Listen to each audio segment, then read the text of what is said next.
March, the time of hares and madness, and it's also the time of things starting to come out of hibernation, even me some days. It's also this month we celebrate World Sleep Day, one of my favourite days and something I'm still getting a lot of practice in over. But we're going to talk about ferrets and sleeping and hibernation and actually where they sleep and how you can look after your furtles home. Let's talk about indoor versus outdoor cages and hutches. So here we have an outdoor hutch. Now this one we actually ready-made ourselves. This has 6 doors per hutch level. There's a hutch here and a hutch there separately, or a bedding area here and a bedding area there separately. The actual bedding area is hidden off.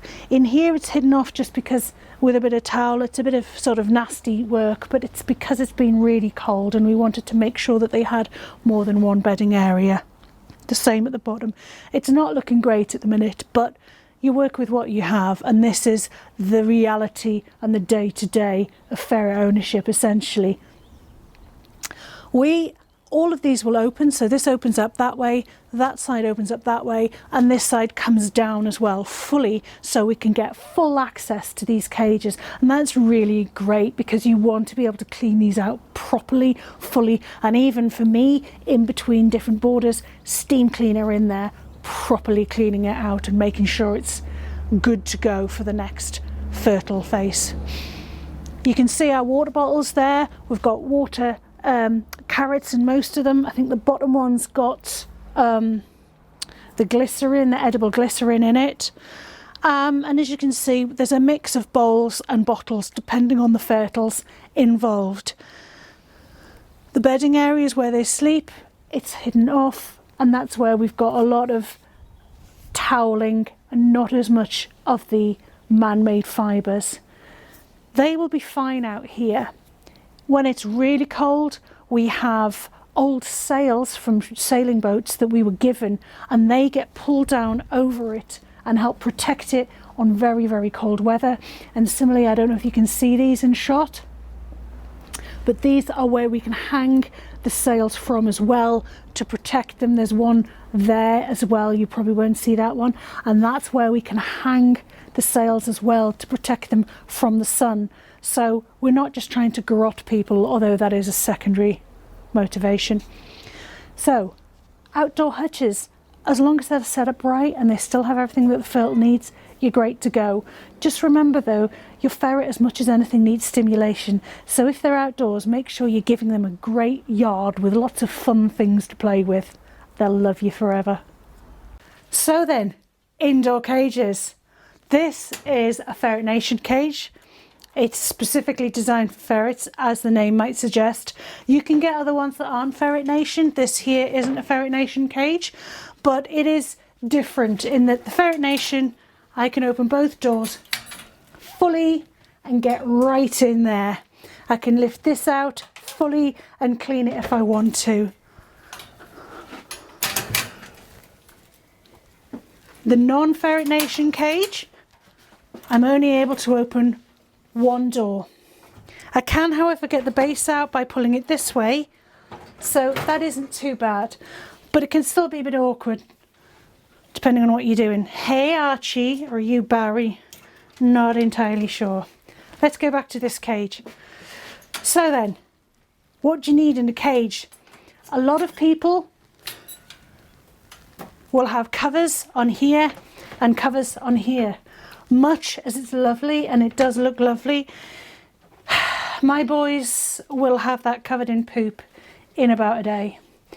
And I just cannot be cleaning all the time. So sadly, for all it doesn't look as good, we tend to just have them like this. They'll get cleaned regularly, and then they'll get a deep clean. Every cage gets a deep clean, and I usually use Mistral for that. Here's your nest box. Again, a bit dirty because they're boys. And here you have the day bed, and as you can see, they're all in the day bed today. But late at night or early in the morning, you'll find them probably in the nest box. And then you've got the water bowl.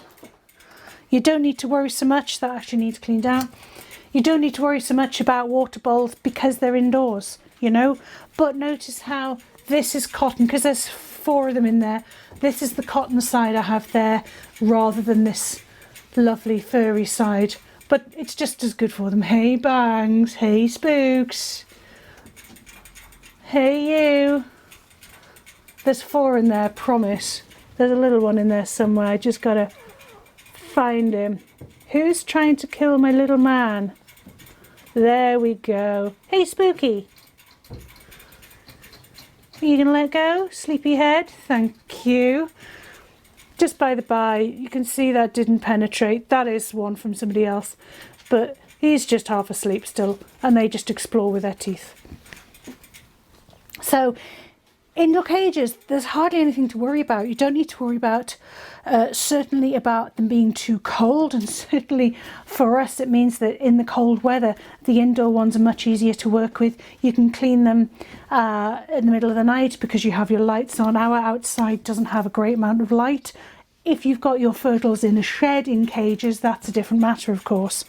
So we have our water bowls there, and then because our boys are idiots, we have the crock bowls for their food, which is Bang Bang is now going to show you, or not if he's camera shy. You camera shy, Bangs, or not? You're not going to go for a poop right now, are you? You're going to go for a poop right now. Well, it's what they do on a regular basis. So, you know, this is part of ferret ownership. You've not got to be scared of a bit of poo. They have a really short metabolism. Every 3 hours, pooping and eating. So this is a regular occurrence. Get used to it. Hey, do you want a biscuit now because you're so clever for pooping? The only thing to worry about then for cages really is in the summer. Houses can get really hot. Rooms especially can get hot, and again these boys can get hot. So as I speak about, oh my lordy lord, all right, as I speak about later this month, think about ways of keeping them cool just as much as keeping them warm.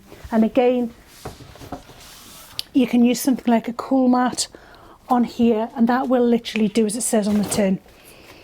So indoor versus outdoor, it really depends. It depends what space you have, what you're available, what you can afford. It's more about how you work with the space you have, making sure it has beds, water, food, and making sure there's enough space for them, and making sure they get a good run where they can play, because these guys like to play just as much as they like to sleep. And this one is really wanting mummy to turn him around so he can wipe his wiener on my dress. Oh yeah.